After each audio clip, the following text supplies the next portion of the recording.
Alrighty, hello YouTube, and welcome back to The Man Teaching You How to Fish, where today I'm going to be going over this is a Lightning Tendrils of Eccentricity Surfcaster. So as you see, I'm on my little surfing board, I have myself a fishing rod, all that kind of good stuff, and this is more of I would say an overall outline of how I think you can build Surfcaster. I'll go over why a little bit later, but what I've personally been doing is just Lightning Tendrils of Eccentricity. Been having a lot of fun with it. And yeah, it's been a good time.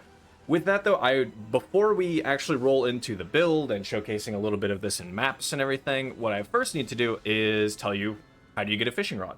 So fishing rods are a pretty rare item, and the only way to get them is by, at least the only way that I can think of. I think the card Baited Expectations can give you one too, maybe. But the only other way to get one, the way that I farmed for this personally, was you get yourselves a Fairgraves Tricorn here, this little hat, and then you just need to kill unique monsters. You need to kill unique monsters while you have this hat equipped, and it will give you a chance for a fishing rod to drop. The best area to farm for that, or at least the area that I personally was farming and I saw a lot of other people were farming, is the Grain Gate here, and that is because the Grain Gate has 5 unique monsters, which is the Gemling Legionnaires that are in the Grain Gate. That is 5 unique monsters, so that's 5 chances for you to drop a fishing rod.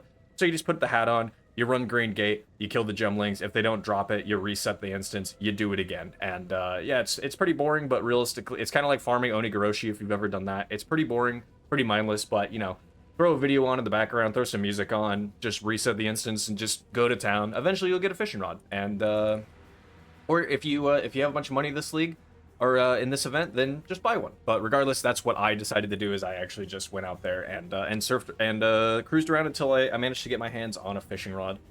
And then I decided to throw this build together. So like I said, we're using Lightning Tendrils of Eccentricity, and the reason we aren't using regular Lightning Tendrils is because of the effect that Eccentricity has, which makes your stronger pulses deal 500% more damage with hits and ailments, and also gives us a more area of effect than regular Lightning Tendrils do. It does also always guarantee you a crit, which is then kind of something where I'm talking about like the all critical strikes, all hits are crits while you're using a fishing rod. It makes it a little bit weird with this build. That's why I'm kind of giving this more as like an outline. But regardless, I've had a lot of fun with this character. I've had a lot of fun with this build, so I just wanted to go through it. So for that, though, we'll do a really quick map. I'm kind of just going to try to zoom past everything as best I can. I might die. Who knows? I'm still a little bit squishy because this character is not living up to his fullest potential right now. I will be completely real. He needs some more levels, some more gear, all that kind of good stuff. But it's still really reasonably cruisy.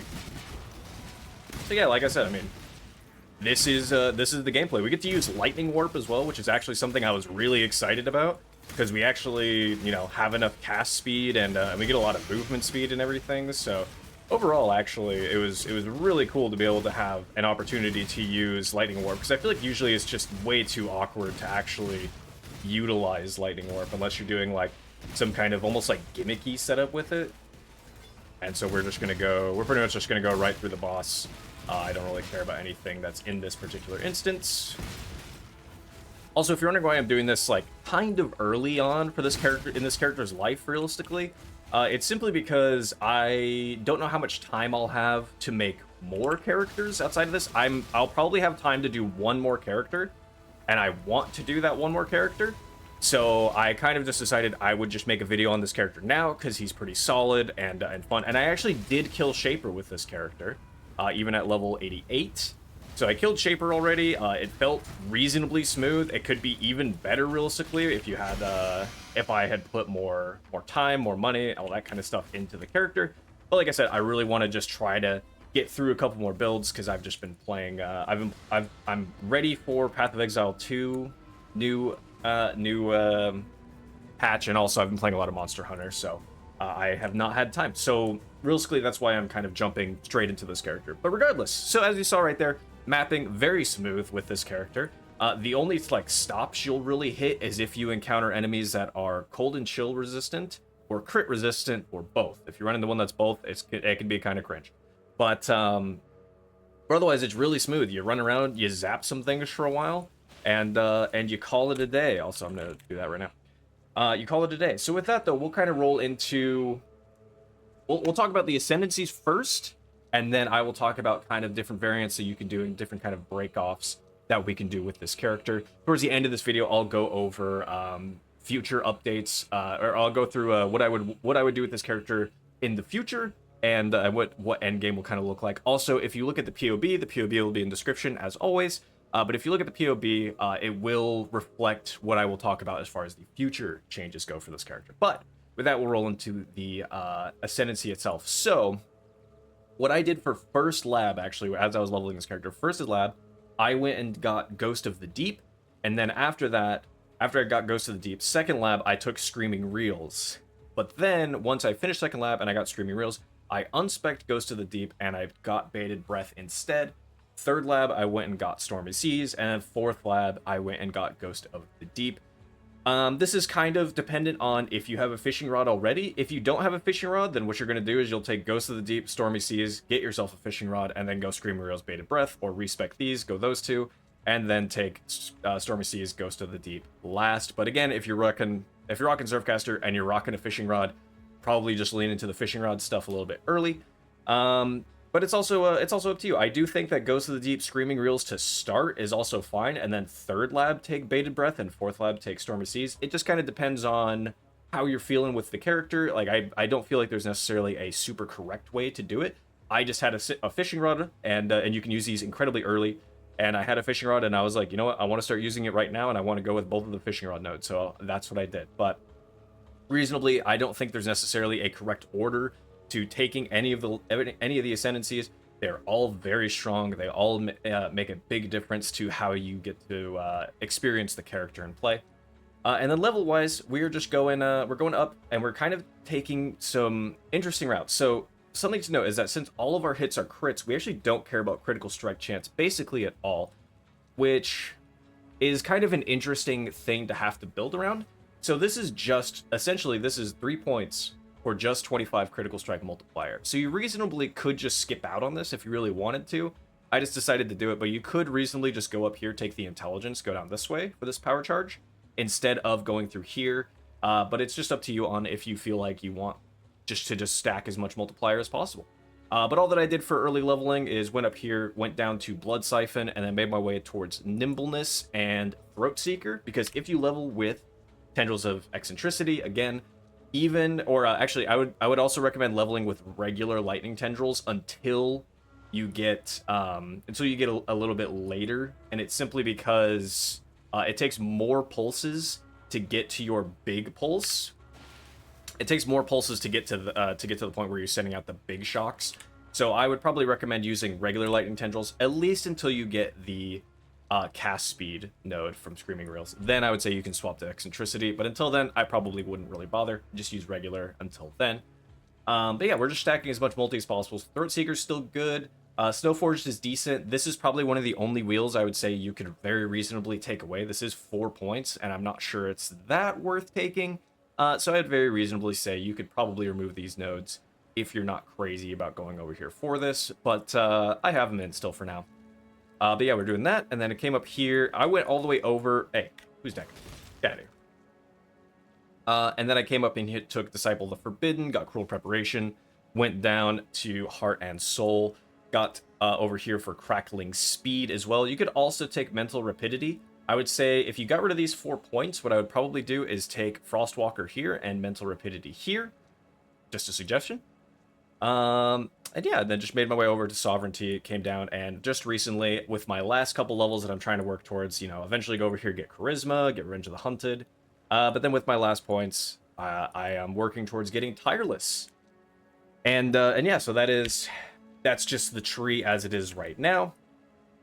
Like I said, the POB will have an actual updated tree at some point. Go up here, take Heart of Ice. I needed EB right now. Realistically, you can fix mana with this build to a point where you do not need to have EB. It will be shown in the path of building, but the way that you would go about doing this is get yourself some Elrion craft rings. So minus, I think it's 3 mana to channeling skills, so total -6 on your rings. And then you would also attach you would get -6 there. You take Eldritch Battery and this intelligence point away. You spec 1 point into, well, you spec one of those points here into increased mana reservation efficiency of skills, and you spec the other point over here into increased life, reservation efficiency of skills, move your vitality from being on mana to being on life, and then instead put in a clarity as well.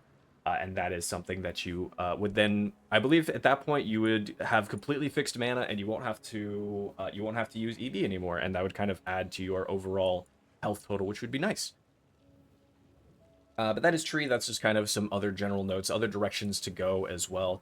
Like I said as well at the start, this does not require you to run Lightning Tendrils of Eccentricity. This is very much so up in the air. You can play this, like this entire setup is pretty much friendly to literally any lightning skill that you want to run. I have tested this out with quite a few other lightning skills. Over here I have a Crackle Lance of Disintegration, an Arc, a Ball Lightning. You basically just swapped out the Lightning Tendrils and the Infused Channeling instead for whatever spell you want, and then a Spell Echo most likely is what you'd be using. You just swap those out, and bada bing bada boom, there you go. That is that's really all that you have to do if you were going to use this as kind of an outline, and just go from there, because it's very easy to just swap in whatever other skill you might want to do. With that, we'll roll into the gears. Like I said, fishing rod, the only thing that matters on a fishing rod is increased cast speed. It's incredibly easy to hit, and it goes from 24 to 28%. That's it. That's the only roll that matters. It's very easy. There's nothing else I think that you can really even add to a fishing rod. That's it. We just want more cast speed for it. That's all we get. And here's our weapon. Here's our end game weapon. We're end game viable with this fishing rod.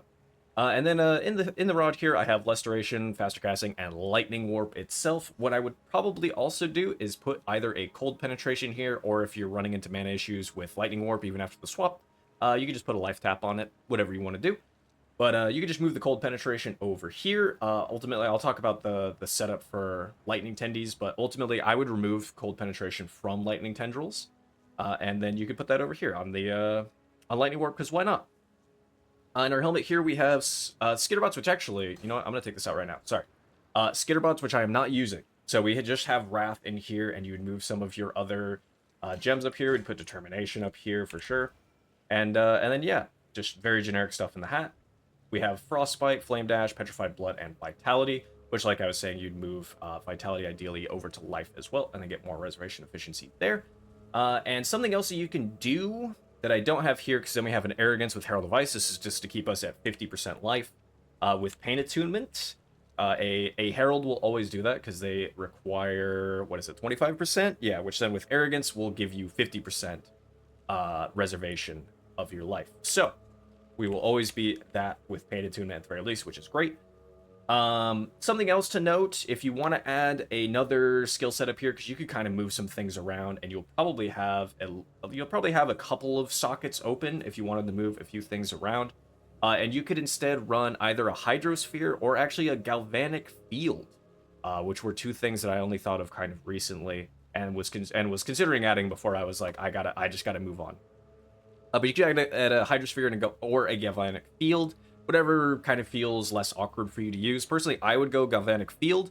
I just like the idea of that skill a little bit more. And let's go talk to Lily. I'll just kind of show you what it is. But all it does is gives you a buff, which then applies to targets that you are shocking, and it deals a bunch of lightning damage to those targets and zaps those targets over and over again.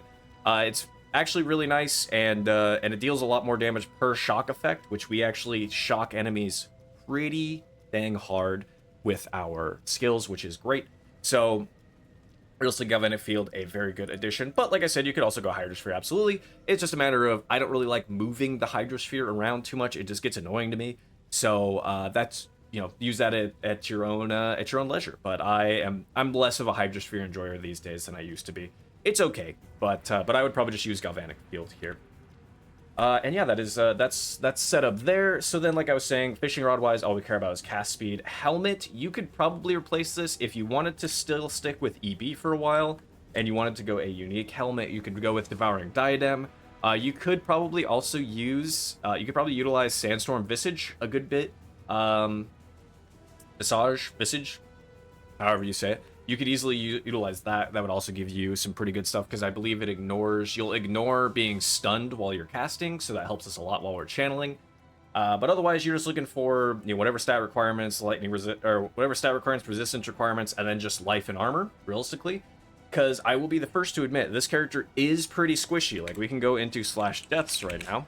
I've died 88 times, and it's largely due to physical damage, especially while we have petrified blood and all that kind of stuff. It is largely due to physical damage. I do not have enough physical damage reduction as it is, so I'm working. That was something I was really working on. I would really like to get more pieces with more armor on them, really try to add more into our armor values, because otherwise the character can be pretty squishy. So that's also another nice thing with Stormy Seas, is just being able to freeze targets more efficiently. But otherwise, yeah, you're just looking for, you know, as many defenses as you can squeeze into this character. We're using a Marylene's Fallacy. This is a fantastic item for this setup because we get just plus 200 and whatever the base is for this, 219. Not even a very good roll for me. This is 219 when it could be 240. And then we just add some critical modifier. I'm forgetting the powder. Catalyst. That's what it is. You just add some critical catalyst to this, but this just gives us Culling Strike, and it gives us a huge boost to our critical strike multiplier because all of our hits are criticals. Absolutely great setup. Oh, I just realized I did not talk about eccentricity. My bad. So Lightning Tendrils of Eccentricity here. We are using Tendies with Infused Channeling. We have Power Charge on crit. This is just to actually generate our crits. There might be a better way to do this, to generate power charges, but this is just the easiest way, and I think just is still a good method to go about it. Increased critical damage support, added lightning damage, and then like I was saying, we remove cold penetration. And we instead put controlled destruction here, especially if you can get an awakened one. It's actually really good. Let me find it, because I'm blind. I always forget where controlled destruction is. Controlled destruction. So this gives us just more spell damage. It reduces our critical strike chance a lot, but that doesn't matter because we're using a fishing rod, so all of our hits are crits regardless, so it completely ignores that line, and we just get a lot more spell damage, which is great. If you get the Awakened version and get 1 to level 5, that gives us actually Unnerve, so then you don't have to roll Unnerve on your gloves, and you can try to do something else.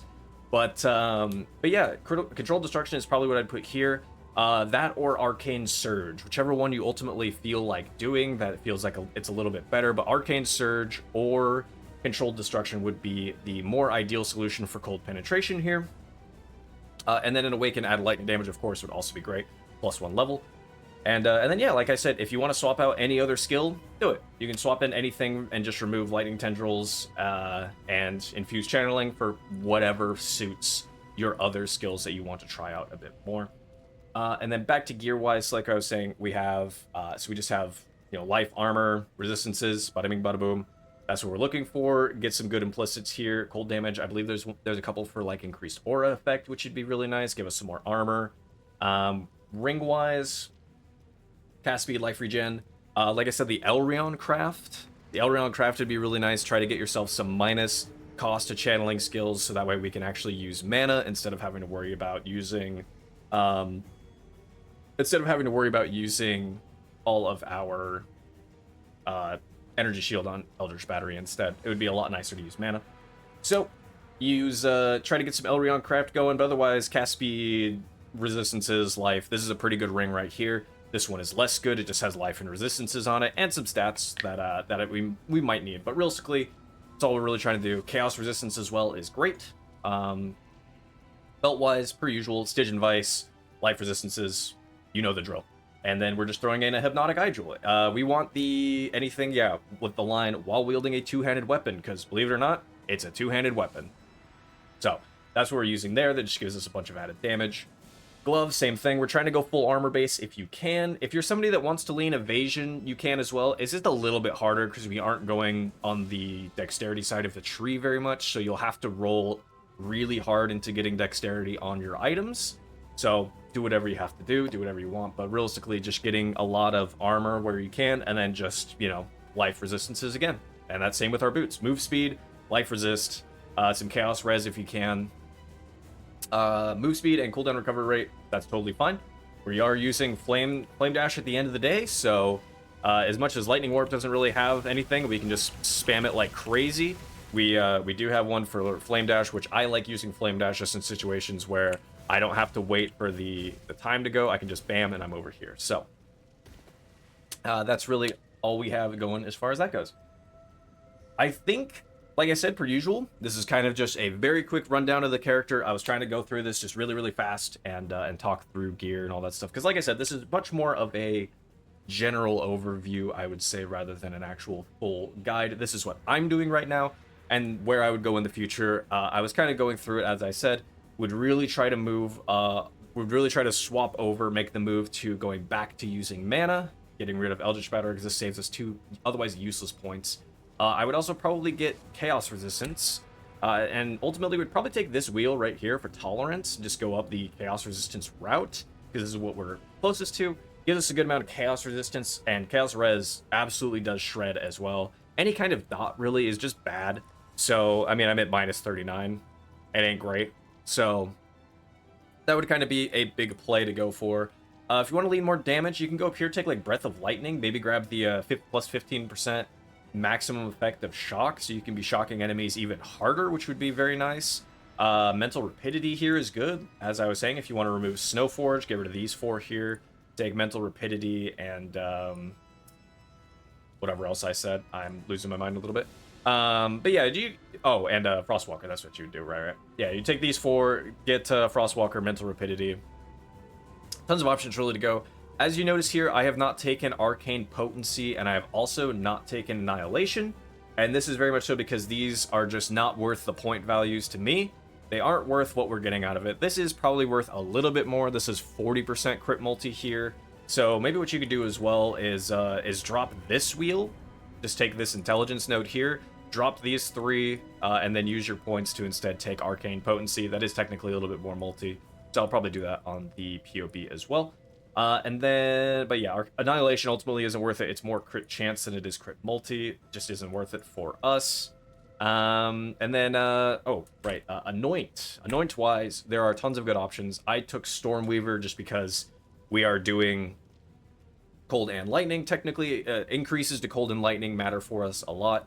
And enemies shocked or frozen by us, which is very often, if not always, take more elemental damage. But if you didn't want to, it's also a cheap Anoint. It's Sepia Crimson Black. It's very cheap. But ultimately, this you can go pretty much anywhere you want with this. There's Divine Judgment over here. If you want to just take like Breath of Lightning here, you could do that. If you want to just go lean into some more, maybe some more life or something, you could anoint maybe Discipline Training or Constitution if you want. Again, more armor, combat stamina maybe. Maybe Holy Dominion if you want to just take something that's even cheaper realistically. Then there you go with that. But yeah, tons of good options to go, and that's why I've been having a ton of fun with this class and with this build in general. Just really being able to cruise around and zap everything around was just a really good time. I just ultimately was like, I want to do other characters. I want to do at least one more and really try to squeeze something out of this. So that's kind of where I'm at this point. And yeah, I believe that is the end of my overview for this character. Per usual, let me know if you have any questions. Happy to try to answer whatever I can. Hopefully this helped you in some way, shape, or form, or at least showed you something kind of interesting, you know, whatever. I've been having a ton of fun still with Legacy of Phrecia. I'm really excited for Path of Exile 2, 0.2.0. I'll be playing a good bit of that when that comes out. I'll probably also be playing Last Epoch when that comes out. I don't know if I'll have any builds for that, but who knows? Maybe something really sticks. Yeah, otherwise though, per usual, like I said, let me know if you have any questions. Hope you enjoyed both this video. Hope you've been enjoying the event. Hope you've had fun with some classes and some wacky things you can be doing within the environment that Legacy of Phrecia has kind of provided for us. Yeah, I don't really have anything else. Stay sane out there, Exiles. Goodbye now.